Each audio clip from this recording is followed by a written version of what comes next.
ഉദ്ധവ് താക്കറെ വിഭാഗത്തിലെ MP സഞ്ജയ് റാവത്ത് ഇപ്പോൾ കഴിഞ്ഞ ദിവസം പറഞ്ഞേക്കുന്നത് മോദിയെ ഈ ഔറംഗസേബിനോട് ഉപമിച്ചുകൊണ്ടാണ്. എന്ന് പറഞ്ഞാൽ മോദിക്ക് എന്തോ ഒരു അപായ സൂചന നൽകുന്നത് പോലെയാണ്. ഈ ഔറംഗസേബ് ജനിച്ചത് ഗുജറാത്തിൽ, മരിച്ചത് ഈ പറയുന്ന മഹാരാഷ്ട്രയിലാണ്. അപ്പോൾ എന്തോ ഒരു നിഗൂഢത ഇതിനകത്ത് ഒളിപ്പിക്കുന്ന രീതിയിൽ പറഞ്ഞതോ ഒരു സംശയം. തെരഞ്ഞെടുപ്പിൽ ഇപ്പോൾ ഇതൊരു ചർച്ചാ വിഷയമായി മാറുകയും ചെയ്യുന്നു. എന്തായിരിക്കും ഇതിൻ്റെ ഒരു ആന്തരമായ ഒരർത്ഥം? ഒരു ഔചിത്യവുമില്ലാതെയാണ് സഞ്ജയ് റാവത്ത് പറഞ്ഞിരിക്കുന്നത്. നമ്മുടെ രാഷ്ട്രീയ നേതാക്കളുടെ പോക്ക് എങ്ങോട്ടാണ് എന്നൊരു പിടിയും കിട്ടുന്നില്ല. കോൺഗ്രസ്സുകാരും ഇങ്ങനെയാണ്, കോൺഗ്രസ്സുകാരുടെ കൂടെയൊക്കെ കൂടുമ്പോൾ ബാക്കിയുള്ളവരും ഇങ്ങനെയാണെന്ന് തോന്നുന്നു. വിവരദോഷത്തിൻ്റെ ഹിമാലയം കയറിക്കൊണ്ടിരിക്കുകയാണ് ഇവരൊക്കെ. ഇപ്പോൾ ശങ്കരയ്യർ, മറ്റേ സാം പിത്രോദ, ഇങ്ങനെ എന്തൊക്കെയാണ് വിളിച്ചു പറയുന്നത് എന്നുള്ളതിൻ്റെ ഈ സമനില തെറ്റിയിരിക്കുകയാണെന്ന് തോന്നുന്നു ഇവർക്ക്. ഈ ജനങ്ങളെ അഭിമുഖീകരിക്കുമ്പോഴും തെരഞ്ഞെടുപ്പ് നടത്തുമ്പോഴുമൊക്കെ. അതായത് ഈ അടിമുടി ഈ BJP എതിർക്കുന്ന ഒരു സംഭവമാണ് ഈ മുഗൾ രാജവംശം എന്നൊക്കെ പറയുന്നത്. ഈ കുത്തുബുദ്ദീൻ, ഇങ്ങനെ ബാബർ എന്നൊക്കെ പറഞ്ഞു കഴിഞ്ഞാൽ അരിശം കൊള്ളില്ലേ, അയോധ്യ ക്ഷേത്രമൊക്കെ ആയിട്ട് ബന്ധപ്പെട്ടുള്ള കഥകൾ ഒക്കെ ഇല്ലേ, ആ കൂട്ടത്തിലേക്ക് ചേർത്ത് നിർത്തുകയാണ് മോദിയെ ഈ ഔറംഗസേബുമായിട്ട് ഉപമിച്ചുകൊണ്ട്, മുഗൾ രാജാവുമായിട്ട്. ഇതിന് വല്ല അടിസ്ഥാനമുണ്ടോ? എന്നിട്ട് പറയാണ് മറ്റേ ഗുജറാത്തിലാണ് മോദി ജനിച്ചത്, ശരിയാണ്.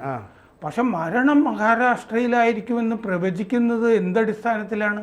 അപ്പൊ BJP മഹാരാഷ്ട്രയിൽ അല്ലെങ്കിൽ ബോംബെയിൽ എന്നൊക്കെ പറഞ്ഞാൽ ഈ അജ്മൽ കസബൊക്കെ വിളയാടിയിട്ടുള്ള സ്ഥലമാണത്. ISI പാകിസ്ഥാന്റെ ചാരസംഘടനയൊക്കെ ഇങ്ങോട്ട് വിടുന്ന ഡേവിഡ് ഹെഡ്ലി എന്നൊക്കെ പറഞ്ഞ ഭീകരനെയൊക്കെ പാകിസ്ഥാൻകാരന് മറ്റേ അമേരിക്കക്കാരിൽ ഉണ്ടായ ഒരു സന്താനമാണ് ഈ ഡേവിഡ് മറ്റേ ഹെഡ്ലി. ബോംബെയിലൊക്കെ മറ്റേ സ്ഫോടനങ്ങൾക്ക് മുമ്പ് നിരീക്ഷിച്ച് എങ്ങനെയൊക്കെ ചെയ്യണം എന്നൊക്കെ പറഞ്ഞു കൊടുത്തിട്ടൊക്കെ ഇരുന്ന ആളാണ്. അജ്മൽ കസബാണ് ഇതൊക്കെ ചെയ്തത്.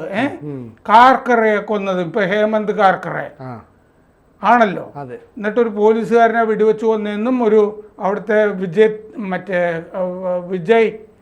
വജയ് തിവാർ എന്ന് പറഞ്ഞ പ്രതിപക്ഷ നേതാവും കോൺഗ്രസ്സുകാരനാണല്ലോ.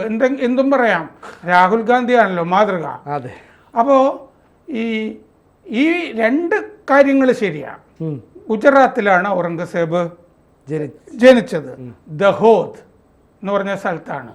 അത് നമ്മൾ അഹമ്മദാബാദിൽ നിന്ന് ഒരു 240 കിലോമീറ്ററോളം വരും ഈ ദഹോദ് എന്ന് പറഞ്ഞ സ്ഥലത്ത്. അങ്ങേര് മരിച്ചത് ഇപ്പോൾ അഹമ്മദ് നഗറിലാണ് ഇയാളിങ്ങനെ പ്രസംഗിച്ചത്. മോദിക്ക് ഈ വിധി വരും എന്ന് അഹമ്മദ് നഗറിലാണ് പ്രസംഗിച്ചത്. ആ അഹമ്മദ് നഗർ പണ്ട് കേരളത്തിൽ ഈ അഹമ്മദ് നഗർ വളരെ പ്രശസ്തമായിരുന്നു. അഹമ്മദ് നഗർ പരിഷ്കാരം എന്ന് പറഞ്ഞിട്ടൊരു ഭയങ്കര ഡിബേറ്റ് ഉണ്ടായിരുന്നു. ഈ കളക്ടറേറ്റുകളിലൊക്കെയുള്ള പരിഷ്കാരമൊക്കെ ആയിട്ട് ബന്ധപ്പെട്ടായിരുന്നു. ഈ കൊല്ലത്ത് എനിക്ക് തോന്നുന്നത് ആനന്ദ ബോസ്, ഇപ്പോൾ ഗവർണറായിരിക്കുന്ന ആനന്ദ ബോസ് കൊല്ലത്ത് കളക്ടറായിരുന്നപ്പോഴൊക്കെയാണ് ഈ അഹമ്മദ് നഗർ പരിഷ്കാരം എന്നൊക്കെ പറഞ്ഞു. 85-87 ആ സമയത്തൊക്കെ.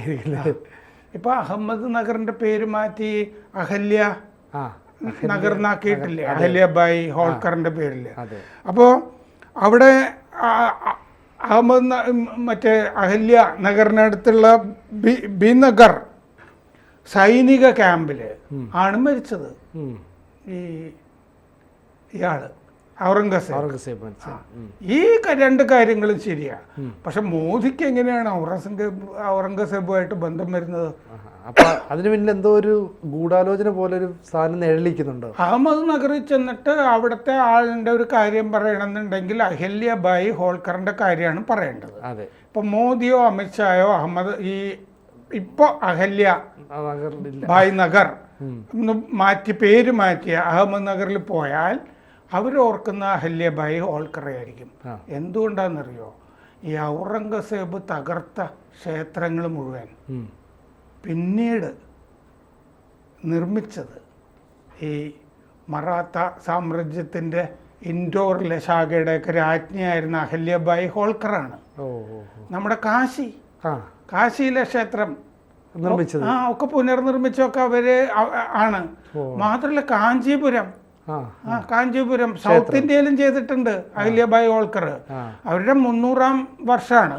അതുകൊണ്ട് RSS അടുത്തിടെ നടന്ന പ്രതിനിധി സഭാ സമ്മേളനത്തിൽ പ്രമേയം പാസ്സാക്കിയിട്ടുണ്ട്. RSSന്റെ ശതാബ്ദിയും ഇവരുടെ 300-ാം വർഷവും എന്ന് പറഞ്ഞാൽ 3-ാം ജന്മശതാബ്ദിയും മറ്റേ ഒരുമിച്ച് വരുന്നത് കൊണ്ട് ഒരു വർഷത്തേക്ക് അവരുടെ സ്മരണ ആചരിക്കാനായിട്ട് തീരുമാനിച്ചിട്ടുണ്ട്. അങ്ങനെ ഒരാൾ ജനിച്ച സ്ഥലത്ത് നിന്നിട്ടാണ് ഈ പോഴത്തം പറഞ്ഞിരിക്കുന്നത്, സഞ്ജയ് റാവത്ത്. അപ്പോൾ ഇതിൻ്റെ അകത്ത് ഇതിനേക്കാൾ കൂടുതൽ കാര്യങ്ങൾ എന്താണെന്ന് വെച്ചാൽ നമ്മുടെ തന്നെ എബ്രഹാം ഇരാളി എന്ന് പറഞ്ഞൊരു മലയാളി മുഗൾ ചരിത്രങ്ങൾ പലതും നോവൽ പോലെയൊക്കെ ഗംഭീരമായി വായിക്കാവുന്ന വിധത്തിലൊക്കെ എഴുതിയിട്ടുണ്ട്. Embers of the peacock throne എന്നൊക്കെ പറഞ്ഞിട്ട്. അപ്പോൾ അതിൻ്റെ അകത്തൊക്കെ പറയുന്നത് എന്താണെന്ന് വെച്ചാൽ ഇവർ നടത്തിയിട്ടുള്ള ഉന്മൂലനങ്ങൾ, കൊലപാതകങ്ങൾ, അനിയനെ കൊല്ലുന്നത്, അച്ഛനെ കൊല്ലുന്നത്, തടവിലിടുന്നത്, ഇങ്ങനത്തെ ഒരു പൈതൃകമുള്ള ആളുകളാണ് ഇവര് മുഗൾ രാജവംശം എന്ന് പറയുന്നത്. അധികാരത്തിന് വേണ്ടിയിട്ട് ഖലീഫമാരുടെ തന്നെ കാലെടുക്ക്. ആദ്യത്തെ ഖലീഫമാരെ തന്നെ കൊന്നിട്ടുണ്ടല്ലോ. മുഹമ്മദ് പ്രവാചകന്റെ തന്നെ കൊച്ചുമകനും ഒക്കെ കൊല്ലപ്പെട്ടവരിൽ പെടുന്നില്ലേ? അപ്പോൾ ഉന്മൂലനത്തിന്റെ വല്ലാത്തൊരു ഹിംസയുടെ വല്ലാത്ത ചരിത്രം ഇസ്ലാമിനുണ്ട്. അത് മുഗൾ മറ്റേ ഭരണ വംശത്തിലെ ആളുകൾക്കും ഉണ്ട്. അപ്പോൾ ഇങ്ങനെ 1618 ജനിച്ചിട്ട് 6ാമത്തെ മുഗൾ ചക്രവർത്തിയാണ്. 1688 ഭരണം ഏൽക്കുന്നത്. പക്ഷെ ഭരണം ഏൽക്കുന്നത് ഷാജഹാനാണ് അച്ഛൻ. ഷാജഹാൻ ഇയാൾക്ക് ഭരണം കൊടുക്കണം എന്ന് വിചാരിച്ചില്ല. മകനായ ദാരാ ഷുക്കോവിന് കൊടുക്കണം എന്നാണ് വിചാരിച്ചിരുന്നത്. ദാരാ ഷുക്കോവിന് കൊടുക്കുന്നു വന്നു കഴിഞ്ഞപ്പോൾ 1658 സ്വയം ചക്രവർത്തിയായിട്ട് പ്രഖ്യാപിക്കുകയാണ് ചെയ്തത്. എന്നിട്ട് ഇങ്ങനെ എന്ത് ചെയ്തു എന്ന് വെച്ചാൽ ഷാജഹാനെ ആഗ്ര ഫോർട്ടിൽ ഞാൻ ഒരിക്കൽ പോയിരുന്നു കുറേ വർഷം മുമ്പ്, അത് കാണാൻ വേണ്ടി തന്നെ. അപ്പോൾ ആഗ്ര ഫോർട്ടിൽ നമ്മൾ ചെല്ലുമ്പോഴൊക്കെ ഇങ്ങനത്തെ സാധനം കാണാം. ഇത് എവിടെയാണ് ഷാജഹാനെ ഔറംഗസേബ് തടവിലിട്ടിരുന്നത് ഇങ്ങനെ എഴുതി വെച്ചിരിക്കുന്നത് കാണാം. കണ്ട് നമ്മൾ വല്ലാതായി പോകുന്ന സ്ഥലമാണ്. എന്നിട്ട് ദാരാ ഷുക്കോവിനെ പുറത്താക്കി ഈ അച്ഛനായ ഷാജഹാനെ തടവിലിട്ടു. അങ്ങനെയാണ് ഇങ്ങനെ ഭരിച്ചുകൊണ്ടിരുന്നത്. ഏറ്റവും കൂടുതൽ വർഷം ഭരിച്ച മുഗൾ ചക്രവർത്തിയാണ് ഔറംഗസേബ്. എന്നിട്ട് ഈ ഷിക്കോയെ ഒരു യുദ്ധത്തിൽ തോൽപ്പിച്ചു. എന്നിട്ട് വളരെ വിപുലമാക്കി ഈ സാമ്രാജ്യം ഇതുപോലെ വിപുലമാക്കിയ ഒരാളില്ല. അതുകൊണ്ടാണ് ഈ പോകുന്ന സ്ഥലത്ത് മുഴുവൻ ഈ അമ്പലങ്ങൾ തകർക്കാനും ഒക്കെ പുള്ളി ചെയ്തുകൊണ്ടിരുന്നത്. പാറപ്പുറത്ത് പണിത ഒരു ക്ഷേത്രം മാത്രം തകർത്തില്ല. കാരണം അതായത് പാറപ്പുറത്ത് പാറപ്പുറത്ത് ഏകശിലയിൽ കൊത്തിയ ക്ഷേത്രം ആയതുകൊണ്ടാണ് തകർക്കാൻ പറ്റാതെ പോയത്. എന്ത് തകർക്കാനാണ്? വലിയ പാറയാണല്ലോ. പാറ തകർക്കാൻ ഇന്നത്തെ ബോംബ് സംവിധാനങ്ങളൊന്നുമില്ലല്ലോ. അതുകൊണ്ട് പുള്ളി തകർക്കാൻ പറ്റാതെ പിൻവാങ്ങിയ കഥയാണുള്ളത്. അപ്പോൾ ഈ ഇസ്ലാം മറ്റേ അക്ബർ എന്തൊക്കെയോ സെക്കുലറാണെന്നൊക്കെ പറഞ്ഞ് ഇപ്പോൾ ആളുകൾ പലതരത്തിലൊക്കെ എഴുതാറുണ്ട്. ഔറംഗസേബ് സെക്കുലറാണെന്നും പറഞ്ഞിട്ട് ഒരു വിദേശ സ്ത്രീ എഴുതിയിരുന്നു. അടുത്ത കാലത്ത് പുസ്തകം എഴുതിയിട്ടുണ്ട്. പ്രൊഫസറാ പുറത്ത്. അപ്പോൾ അത് ഇവിടുന്നൊക്കെ പൈസ കൊടുത്തിട്ടൊക്കെ ചെയ്യുന്നതായിരിക്കും ഇത്രയും ഇതൊക്കെ തകർത്തതൊക്കെ. അതിൻ്റെ അകത്ത് ഈ ബാബറി മസ്ജിദ് മറ്റേ ഔറംഗസേബിന് പലതുമായിട്ട് കാശി തകർത്തത് അയാളല്ല എന്നൊക്കെ പറഞ്ഞിട്ട് എന്തൊക്കെയോ വൃത്തികേടൊക്കെ വെച്ചിട്ടുണ്ട്. ചരിത്രമൊന്നുമല്ല എഴുതിയിരിക്കുന്നത്, ന്യായീകരിക്കുകയാണ്. ഇവിടെ ഉണ്ടല്ലോ ഇങ്ങനത്തെ റോമില്ലാത്ത അപ്പറന്നൊക്കെ പറഞ്ഞ് ആ വകുപ്പിൽപ്പെടുന്ന ഒരു സ്ത്രീയാണ് ഈ ഔറംഗസേബിനെ പറ്റി എഴുതിയിരിക്കുന്ന ഒരു പുസ്തകം ഞാൻ അടുത്ത കാലത്ത് വായിച്ചിരുന്നു.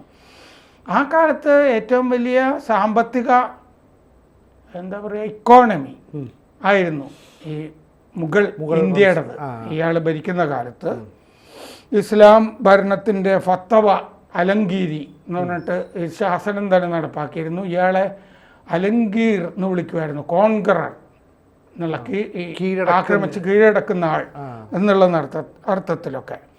അങ്ങനെ നിൽക്കുമ്പോഴാണ് ഈ 1689 ഇങ്ങനെ ഗോൽക്കണ്ട കീഴടക്കി. ഗോൽക്കണ്ട കോട്ട കീഴടക്കി. ആ സമയത്ത് അതൊക്കെ കഴിഞ്ഞപ്പോൾ ഇയാൾക്ക് 40 ലക്ഷം ചതുരശ്ര കിലോമീറ്റർ സാമ്രാജ്യം ഉണ്ടായിരുന്നു. പിന്നെ മോട്ടി അവസാന കാലമായപ്പോൾ ചുവപ്പ് കോട്ടയുടെ അകത്ത് ഈ മോട്ടി മസ്ജിദ് എന്ന് പറഞ്ഞിട്ടൊരു പള്ളി ഉണ്ടാക്കി. അതിൻ്റെ അകത്ത് ഇപ്പോഴും നമ്മൾ ചെല്ലുമ്പോൾ അതുണ്ട് അതിൻ്റെ അകത്ത്. പിന്നെ 158 മില്യണായിരുന്നു അന്നത്തെ ജനസംഖ്യ. ഈ ഇങ്ങേര് അവസാന കാലത്ത് പാപ്പരായിരുന്നു. 300 രൂപയെ കയ്യിലുണ്ടായിരുന്നുള്ളൂ മരിക്കുമ്പോൾ, 1707 മരിക്കുമ്പോൾ. അതിന് കാരണം എന്താണെന്ന് വെച്ചാൽ ഈ 30 മൈലായിരുന്നു ഈ കൂടാരങ്ങൾ അടിച്ചിരുന്നത്. അവസാനം ഈ ഡക്കാൻ കീഴടക്കണം എന്ന് പറഞ്ഞിട്ട് 25 കൊല്ലമോ മറ്റോ ഈ ഡക്കാൻ കീഴടക്കാനായിട്ട് തത്രപ്പെട്ട് ഇങ്ങനെ നടന്നിരുന്നു. അലഞ്ഞ് ഗത് കിട്ടാപ്രേതം പോലെ. ഈ 30 മൈലാണ് കൂടാരങ്ങൾ അടിച്ചിരുന്നത്. 250 ചന്തകളുണ്ടായിരുന്നു അതിൻ്റെ അകത്ത്. 30,000 ആനകളുണ്ടായിരുന്നു. അപ്പോൾ ഇതിനെയൊക്കെ തീറ്റിപ്പോറ്റണമല്ലോ, ഭയങ്കരമായിട്ട് ചിലവ് വന്നു. അങ്ങനെ ചിലവൊക്കെ വന്നിരിക്കുമ്പോഴാണ് വല്ലാതെ ഒരു പ്ലേഗ്, ബ്യൂബോണിക് പ്ലേഗ് പടർന്നു പിടിച്ചു രാജ്യത്ത്. അങ്ങനെ മൊത്തത്തിൽ ഈ ഹിന്ദുക്കളെ ആക്രമിച്ചും ക്ഷേത്രങ്ങൾ തകർത്തും മുന്നേറിയവർക്ക് മുന്നേറിയ ഒരു മനുഷ്യനെ അവസാനം വിധി വലിയ തിരിച്ചടിയായി പോയത് അല്ലേ? അതിഭീകരമായ തിരിച്ചടിയായി. എന്നിട്ട് അങ്ങേര് പറഞ്ഞതായിട്ട് സ്റ്റാൻലി വോൾപ്പർട്ട് ഒരു പുസ്തകത്തിൽ എഴുതിയിട്ടുണ്ട്. ഇങ്ങേര് പറഞ്ഞു മകനെ അടുത്ത് വിളിച്ചിട്ടേ, കാരണം ഈ എന്താ തിരിച്ചറിവുണ്ടാവുമല്ലോ ചില ആളുകൾക്ക്, എല്ലാവർക്കും ഉണ്ടാവില്ല. ഇങ്ങേർക്ക് തിരിച്ചറിവുണ്ടായി എന്ന് തോന്നുന്നു. ഇങ്ങേര് പറഞ്ഞു ഞാൻ ഏകനായി വന്നു, ഞാൻ ആരാണെന്ന് എനിക്കറിയില്ല. അത് ഈ അദ്വൈതികളൊക്കെ പറയുന്ന പോലത്തെ ഒരു വാചകമായിപ്പോയി. അനൽ ഹക്ക് എന്ന് സൂഫികൾ പറയുമല്ലോ. ഞാൻ ഏകനായി വന്നു, ആരാണെന്നറിയില്ല, ഞാൻ എന്താണ് ചെയ്തതെന്നും അറിയില്ല എന്ന് പറഞ്ഞു. അങ്ങനെ പറയുന്നുണ്ടല്ലേ? അങ്ങനെ അങ്ങേര് ചെയ്തത് എന്താണെന്ന് നമുക്കറിയാം. അതാണ് ഈ പറഞ്ഞത്. ഇതൊക്കെയാണ് ചെയ്തത്. ഇസ്ലാം മാത്രമേ ഉണ്ടാവൂ, ഇസ്ലാമിക പള്ളികൾ മാത്രമേ ഉണ്ടാകാവൂ, ഒരു മതമേ ഉണ്ടാകാവൂ, ഏകദൈവ അതേ ഉണ്ടാവുള്ളൂ എന്ന് പറഞ്ഞിട്ട് നടന്നിരുന്ന ഒരാളാണ്. അങ്ങനെയാണ് 88 വയസ്സിൽ മരിക്കുന്നത്. ഇതാണ് അങ്ങേരുടെ ഒരു ചുരുങ്ങിയ വിവരണം. ഈ വിവരണവും മോദിയുമായിട്ട് എന്തു ബന്ധമാണ്? എന്നാൽ ഈ പറയുന്ന ആൾക്ക് ഇത്തരത്തിൽ, അപ്പോൾ അത് ഈ ശിവസേനയിൽ ഈ ഉദ്ധവ് വിഭാഗത്തിൽ എത്രത്തോളം വിരോധമുണ്ട് അല്ലേ? അവരുടെ ഉള്ളിൽ പക പോലെയല്ലേ അവരത് വെച്ച് പുലർത്തുന്നത്? ഒരു തെരഞ്ഞെടുപ്പ് കാലത്താണോ ഇത്തരത്തിലുള്ള? ഒന്നാമത് അങ്ങേര് ശിവസേനയിൽ ഉണ്ടായിരുന്നു. ശിവസേന എന്ന് പറയുന്ന രാഷ്ട്രീയ പാർട്ടി തന്നെ ഹിന്ദുത്വ അജണ്ട ഉള്ള പാർട്ടിയാണ്.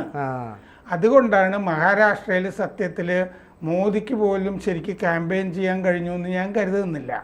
ഒന്നാമത് NCPയുടെ അജിത് പവാർ NDAയുടെ കൂടുതലുണ്ട്.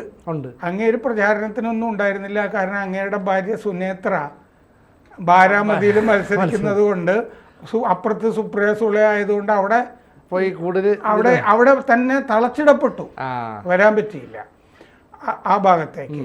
പിന്നെ ഈ NCP അതുകൊണ്ട് ആക്രമിക്കാൻ വയ്യ. കാരണം അജിത് പവാർ പക്ഷം കൂടെ ഉണ്ടല്ലോ. വേറെ ആളുകൾ അഴിമതി നടത്തിയെന്നൊന്നും പറയാനൊന്നും പറ്റില്ല. മോശപ്പെട്ട പാർട്ടിയാണെന്ന് പറയാൻ പറ്റുന്നില്ല.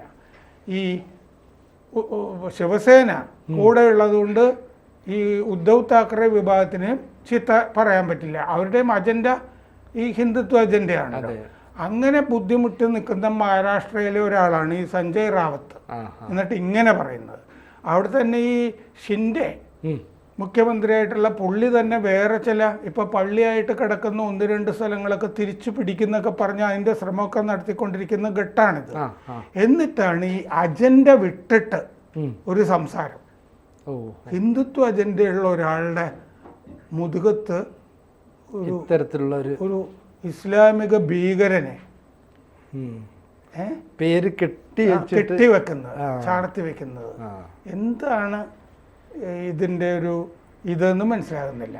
എന്താ സാർ ഇപ്പൊ ഒരു ഈ കാരണം രാഹുൽ ഗാന്ധിയുടെ പത്രികയിൽ മുഴുവൻ അതിൻ്റെ കൂടെ നടക്കുന്നതുകൊണ്ടായിരിക്കും ഇസ്ലാമിക മതപ്രീണനം ഉണ്ട്, പല കാര്യങ്ങളും ഇതിൻ്റെ അകത്ത് പറഞ്ഞിട്ടുണ്ട്. അപ്പോൾ ആ അജണ്ടയോട് ചേർന്ന് ഞാനും നിൽക്കുന്നു എന്നാണോ സഞ്ജയ് റാവത്ത് പറഞ്ഞത്? എന്തായാലും ഇതൊരു തെരഞ്ഞെടുപ്പ് വിഷയമാണ്. അതെ അതെ. ശിവസേന എങ്ങോട്ട്, ശിവസേനയിലെ ഈ വിഭാഗം അതെ എങ്ങോട്ട് എന്നൊരു ചോദ്യം അതെ അവിടെ ഉയർന്നു കഴിഞ്ഞു.